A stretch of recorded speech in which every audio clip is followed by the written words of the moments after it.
সেই দৃশ্যটি সত্যি অবিস্মরণীয়। লুসাইল স্টেডিয়াম জুড়ে উপচে পড়া হাজার হাজার দর্শক, মরুভূমির আকাশে জমকালো আতশবাজি আর ফুটবল ইতিহাসের অন্যতম সেরা ফাইনাল শেষে লিওনেল মেসির সেই বহুল প্রতীক্ষিত বিশ্বকাপ ট্রফি উঁচিয়ে ধরা। এক দশকের বেশি সময় ধরে কাতারের নেওয়া সব প্রস্তুতির এক নিখুঁত সমাপ্তি ছিল এটি। কিন্তু জাদুকরী সেই মুহূর্তটির পেছনের কাতারকে দিতে হয়েছিল এক বিশাল মূল্য। বিশ্বকাপের জন্য কাতার শুধু স্টেডিয়ামই বানায়নি, বদলে ফেলেছিল পুরো দেশটাকে। মরুভূমির বুক চিরে জেগে উঠেছিল নতুন সব রাস্তাঘাট, চমৎকার মেট্রো সিস্টেম, বিলাসবহুল হোটেল, বিমানবন্দর এবং 8টি বিশাল স্টেডিয়াম। ধারণা করা হয় বিশ্বকাপের এই পরিকাঠামো তৈরিতে কাতার প্রায় $200 বিলিয়ন বেশি খরচ করেছে, যা এই ফুটবল টুর্নামেন্টকে ইতিহাসের সবথেকে ব্যয়বহুল আসরে পরিণত করে। তবে মেসি ট্রফি উঁচিয়ে ধরার পর আর সব দর্শক ঘরে ফিরে যাওয়ার পর একটি বড় প্রশ্ন রয়ে গেল, বিশ্বকাপের পর এই বিশাল স্টেডিয়ামগুলোর আসলে কি হলো? এগুলো কি মরুভূমির বুকে এক পরিত্যক্ত স্মৃতিস্তম্ভে পরিণত হয়েছে, নাকি কাতারের মনে আগে থেকেই কোনো মহাপরিকল্পনা ছিল? চলুন শুরু করা যাক টুর্নামেন্টের মূল আকর্ষণ। লুসাইল স্টেডিয়ামকে দিয়ে প্রায় 28,000 দর্শক ধারণ ক্ষমতার এই স্টেডিয়ামে আর্জেন্টিনা ও ফ্রান্সের ফাইনাল সহ মোট 10টি ম্যাচ অনুষ্ঠিত হয়েছিল। ঐতিহ্যবাহী আরবীয় লণ্ঠন এবং কারুশিল্প থেকে অনুপ্রাণিত হয়ে এর সোনালী বাটির মতো ডিজাইনটি করা হয়। তবে বিশ্বকাপের পর এই স্টেডিয়ামটি অনেকটাই নিস্তব্ধ হয়ে পড়েছে। কাতার ভেবেছিল এর ভেতরে স্কুল, দোকান, অ্যাপার্টমেন্ট সহ এবং খেলার জায়গা তৈরি করে এটিকে একটি কমিউনিটি হাব বানাবে। আজকের দিন পর্যন্ত সেই পরিবর্তনের কাজ এখনো চলছে। মাঝে মধ্যে এখানে ফুটবল ম্যাচ বা কনসার্ট হলেও অনেকেই এটিকে যেভাবে একটি প্রাণবন্ত কেন্দ্র হিসেবে কল্পনা করেছিলেন তা এখনো পুরোপুরি হয়ে ওঠেনি। তবু কাতার কর্তৃপক্ষের দাবি, লুসাইল স্টেডিয়াম কোনো স্বল্পমেয়াদী প্রকল্প নয়, এটি তাদের একটি দীর্ঘমেয়াদী বিনিয়োগ। এরপর আসা যাক আল বাইত স্টেডিয়ামের কথায়, যা দেখতে সম্ভবত এই টুর্নামেন্টের সবথেকে দৃষ্টিনন্দন ভেন্যু ছিল। এর আকৃতিটি তৈরি করা হয়েছিল একটি বিশাল বেদুইন তাঁবুর মতো তৈরি করে, যা কাতারের যাযাবর ঐতিহ্যকে সম্মান জানায়। আল খৌর শহরে অবস্থিত এই স্টেডিয়ামটিতে বিশ্বকাপের উদ্বোধনী ম্যাচ সহ বেশ কয়েকটি নকআউট পর্বের খেলা অনুষ্ঠিত হয়েছিল। বিশ্বকাপের সময় এখানে প্রায় 68,000 দর্শক একসাথে খেলা দেখতে পারতেন। তবে টুর্নামেন্ট শেষ হওয়ার পর কাতার এর আসনের সংখ্যা উল্লেখযোগ্যভাবে কমিয়ে ফেলে। স্টেডিয়ামের ওপরের স্তরের আসনগুলো পুরোপুরি সরিয়ে ফেলা হয় এবং যেসব দেশের ক্রীড়া পরিকাঠামো দুর্বল তাদের সেগুলো অনুদান হিসেবে দিয়ে দেওয়া হয়। বর্তমানে আল বাইত স্থানীয় ফুটবল ম্যাচ এবং বিভিন্ন অনুষ্ঠানের জন্য ব্যবহৃত হচ্ছে।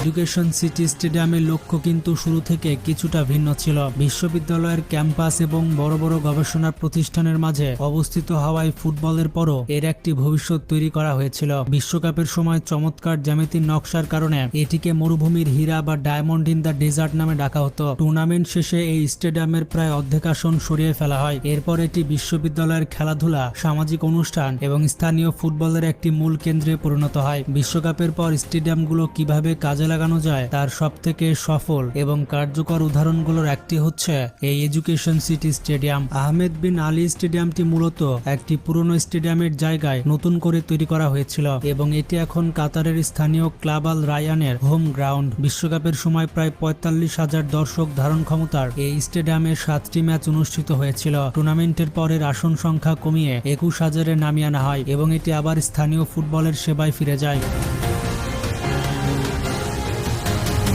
অন্যদিকে আল জানুব স্টেডিয়াম ছিল এই স্থাপত্য শৈলীর আরেকটি অনন্য নিদর্শন। প্রয়াত ইরাকি ব্রিটিশ স্থপতি জাহা হাদিদের ডিজাইন করা এই স্টেডিয়ামের বক্ররেখাগুলো তৈরি হয়েছিল ঐতিহ্যবাহী ধো নৌকার পাল থেকে অনুপ্রাণিত হয়ে। দোহার দক্ষিণে আল ওয়াকা শহরে অবস্থিত এই স্টেডিয়ামে বিশ্বকাপের 7টি ম্যাচ অনুষ্ঠিত হয়েছিল। পরবর্তীতে আসন সংখ্যা কমিয়ে এটিকে 20,000-এ আনা হয়, যা এখন স্থানীয় আল ওয়াকারা ক্লাবের হোম গ্রাউন্ড হিসেবে ব্যবহৃত হচ্ছে।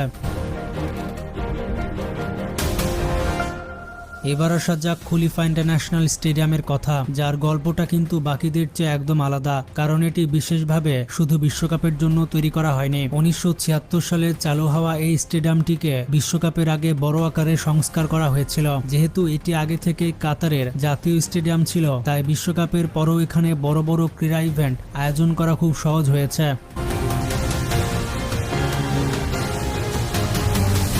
সবশেষে আসে স্টেডিয়াম 974, যা পুরো বিশ্বকাপের মধ্যে সবথেকে উদ্ভাবনী এবং আলোচিত ভেন্যু ছিল। মোট 974টি শিপিং কন্টেইনার এবং মডুলার স্টিলের অংশ দিয়ে এটি তৈরি করা হয়েছিল। এই স্টেডিয়ামটির মূল বিশেষত্ব হচ্ছে টুর্নামেন্ট শেষে কাতার চাইলে এটিকে পুরোপুরি ভেঙে অন্য কোনো জায়গায় আবার নতুন করে জোড়া লাগাতে পারবে। এমনকি 974 নামটির পেছনেও একটি দারুণ কারণ রয়েছে। এটি একই সাথে যেমন ব্যবহৃত কন্টেনারের সংখ্যা প্রকাশ করে, তেমনি এটি কাতারের আন্তর্জাতিক ডায়ালিং কোডও বটে। বিশ্বকাপের সময় এই স্টেডিয়ামে 7টি ম্যাচ অনুষ্ঠিত হয়েছিল এবং এটি পরিবেশ বান্ধব ও সৃজনশীল প্রকৌশলের এক অনন্য প্রতীক হয়ে উঠেছিল। কিন্তু আসল পরিকল্পনা এবং সবার বিপুল প্রত্যাশা থাকা সত্ত্বেও স্টেডিয়াম 974-কে এখনো পুরোপুরি ভেঙে ফেলা হয়নি। দোহার সমুদ্র উপকূলে এটি এখনো আগের মতোই দাঁড়িয়ে আছে, যদিও বর্তমানে এটি প্রায় অব্যবহৃত এবং এর দীর্ঘমেয়াদী ভবিষ্যৎ এখনো অনিশ্চিত। কাতার কর্তৃপক্ষ অবশ্য এই জায়গাটির পূর্ণ ব্যবহার বা নতুন কোনো রূপ দেওয়ার ব্যাপারে আলোচনা চালিয়ে যাচ্ছে।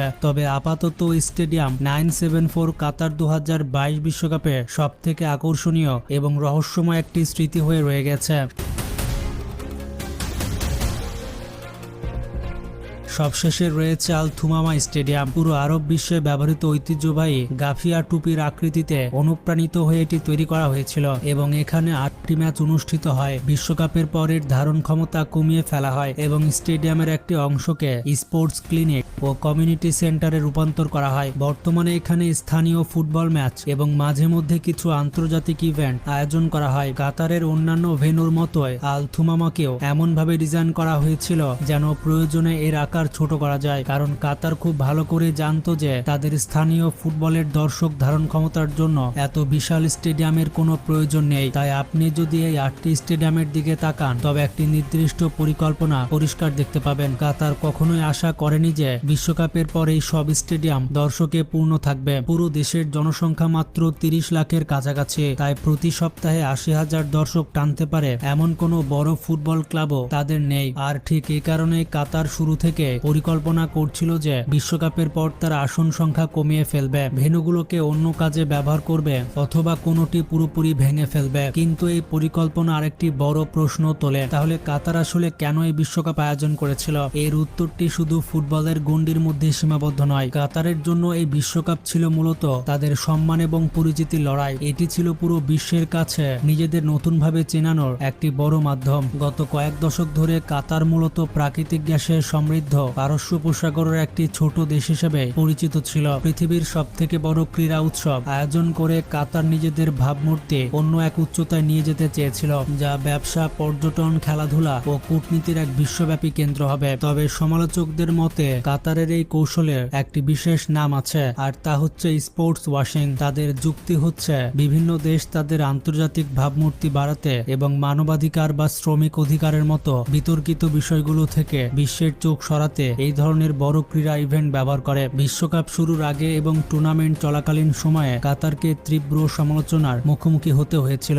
বিশেষ করে অভিবাসী শ্রমিকদের অধিকার এবং কিছু স্বাধীনতার উপরে নিষেধাজ্ঞার কারণে। তবে সমস্ত বিতর্ক সত্ত্বেও কোটি কোটি মানুষ এই টুর্নামেন্ট উপভোগ করেছে এবং অনেক দর্শনার্থী কাতার ঘুরে যাওয়ার পর তাদের আগের ধারণা পুরোপুরি বদলে গেছে। একই সাথে কাতার অর্থনৈতিক বহুমুখীকরণ বা অর্থনীতির বিকল্প উৎসের সন্ধানে কাজ করছিল। দেশটি ভালো করেই জানে যে প্রাকৃতিক গ্যাসের রাজস্ব চিরকাল তাদের টিকিয়ে রাখবে না। বিশ্বকাপ মূলত সেই পরিবর্তনের গতিকে আরো বাড়িয়ে দিয়েছে এবং কাতারকে বিশ্ব মানচিত্রে স্থায়ীভাবে জায়গা করে দিয়েছে এবং অনেক দিক থেকে তাদের এই পরিকল্পনা সফল হয়েছে। টুর্নামেন্টের পর সেখানে পর্যটকদের সংখ্যা ব্যাপকভাবে বৃদ্ধি পেয়েছে। কাতার এয়ারওয়েজ বিশ্বজুড়ে তাদের ব্র্যান্ডকে আরো শক্তিশালী করেছে। বিশ্বকাপের জন্য তৈরি করা দোহা মেট্রো এখন প্রতিদিন স্থানীয় বাসিন্দা এবং পর্যটকদের সেবা দিচ্ছে। এছাড়া ফর্মুলা 1